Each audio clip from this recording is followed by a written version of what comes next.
Good morning class. Shreedeep Chand Chaudhary Mahavidyalaya से मैं आज आपके सामने बीए थर्ड सेमेस्टर में हमारा टॉपिक है विज्ञान के रूप में सामाजिक मनोविज्ञान, यानी कि सोशल साइकोलॉजी को अगर एक साइंटिफिक फील्ड के रूप में बताया जाता है तो हम कैसे इसको प्रूव कर सकते हैं कि ये हमारी साइंस ही है ना। तो सोशल साइकोलॉजी जैसे कि तो आप जानते हैं कि सोशल साइकोलॉजी फील्ड किसकी है, साइकोलॉजी की है ना। तो साइकोलॉजी क्या है, साइंस है, आर्ट तो है नहीं।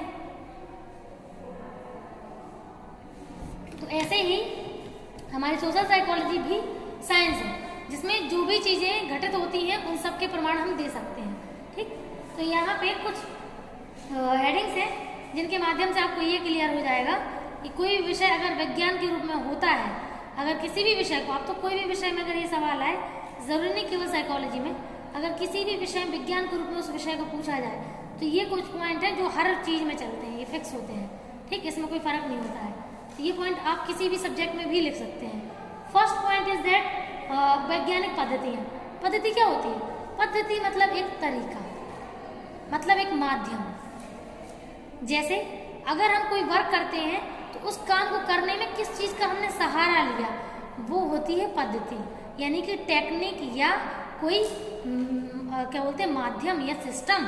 ठीक, तो जो ऐसी साइंटिफिक मेथड होती हैं, विधियाँ होती हैं, जिनके माध्यम से हम अपनी बातों का प्रमाण देते हैं, जिनके माध्यम से हम दिए गए तथ्यों का वर्णन कर पाते हैं, उसके क्या बोलते हैं, उसकी विश्वसनीयता वैधता जांच पाते हैं, तो वो सारी विधियां ही, वो मेथड ही उस फील्ड को विज्ञान के रूप में डिफाइन करने में हमारी हेल्प करती हैं। तो जैसे मान के चलो, अगर लाइन खींचनी होती है, एक लाइन तो हम हाथ से भी खींच सकते हैं, लेकिन स्केल का सहारा क्यों लेते हैं? क्योंकि स्केल से जब लाइन खींचते हैं तो वैज्ञानिक रूप में लाइन खींचती है, मतलब एक भी पॉइंट आगे पीछे डिस्टर्ब नहीं होता है, जितनी छोटी जितनी लंबी लाइन हमें चाहिए तो उतनी मिल जाती है, और कोई भी डिस्टर्बेंस उसमें तिरछापन भी नहीं होता है, यानी कि ऑथेंटिक एकदम जो सटीक काम होता है वो वैज्ञानिक विधि से के माध्यम से होता है। स्केल भी एक वैज्ञानिक विधि है लाइन खींचने के लिए। तो ऐसे ही सोशल साइकोलॉजी में कोई भी चीज़, चाहे हमें एटीट्यूड मेजर करना हो, चाहे हमें प्रेजुडाइज मेजर करना हो, चाहे मोटिवेशन मेजर करना हो, एग्रेशन मेजर करना हो, या परोपकार मेजर करना हो, कोई भी चीज़ हमें मेजर करनी हो, वो सारी चीज़ें मेजर करने के लिए हमें किसी माध्यम की ज़रूरत पड़ती है। तो वो जो विधि है, माध्यम है, वही वैज्ञानिक पद्धति कहलाती है। यानी अगर हम साइकोलॉजिकल टेस्ट यूज कर रहे हैं, ठीक है, प्रश्नावली विधि के द्वारा, तो वो टेस्ट हमारे क्या है, वो वैज्ञानिक पद्धति है। उन टेस्ट में हम लोग डाटा कलेक्शन करते हैं और हम लोग बहुत सारे लोगों का एक साथ उन प्रश्नावलियों के माध्यम से लोगों का डाटा लेते हैं और हमें प्रमाण करने में आसानी होती है। ठीक, तो क्या है ये है वैज्ञानिक पद्धति, जिसकी सहायता से हम वो चीज़ें प्रमाण दे सकते हैं जो हम अपने आसपास देख रहे हैं। ठीक, अब इसके बाद हम बात करते हैं वस्तुनिष्ठता की। तो वस्तुनिष्ठता का मतलब होता है कि जो चीज़ें व्यक्ति के मस्तिष्क में जैसे ही चल रही हैं उसी रूप में हम उनको बाहरी रूप में दिखा पाएं, यानी कि प्रत्यक्ष रूप में उसके प्रमाण दे पाएं।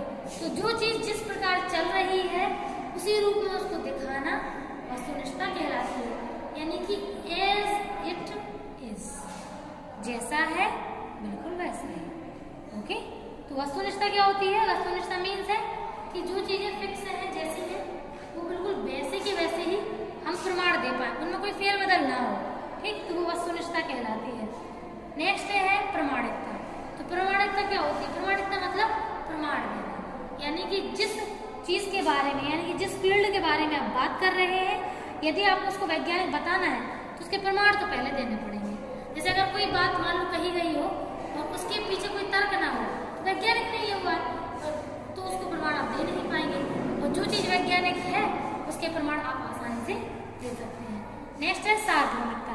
सार्वभौमिकता का मतलब होता है जो चीज़ एक तरीके से अगर इंडिया में है तो अदर कंट्रीज में भी वो चीज़ देखने को मिले, उसे सार्वभौमिकता कहते हैं। सार्व मतलब सभी जगह, भौमिकता मतलब भूमिका निभाए।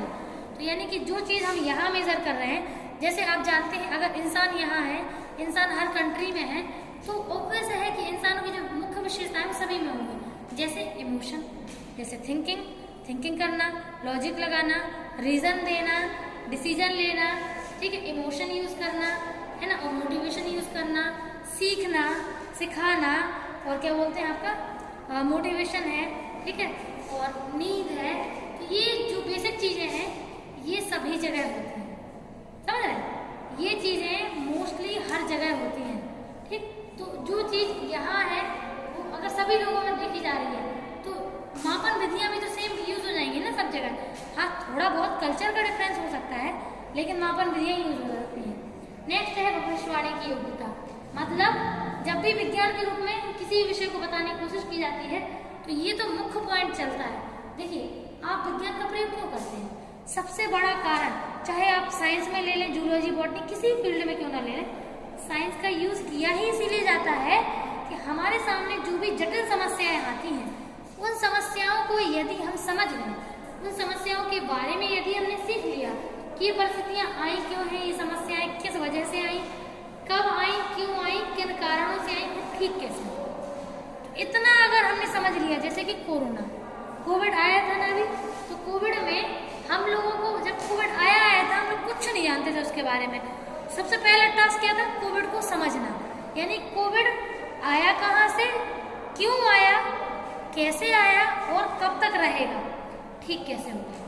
तो ये 4-5 चीजें क्या है, ये है आपके आगे समस्या। अब इनके जब आप धीमे धीमे आप इन पर रिसर्चेस करेंगे तो आप इनके बारे में ये भविष्यवाणी कर सकते हैं कि यदि ये समस्या उत्पन्न होगी तो ये कोविड जरूर आ जाएगा।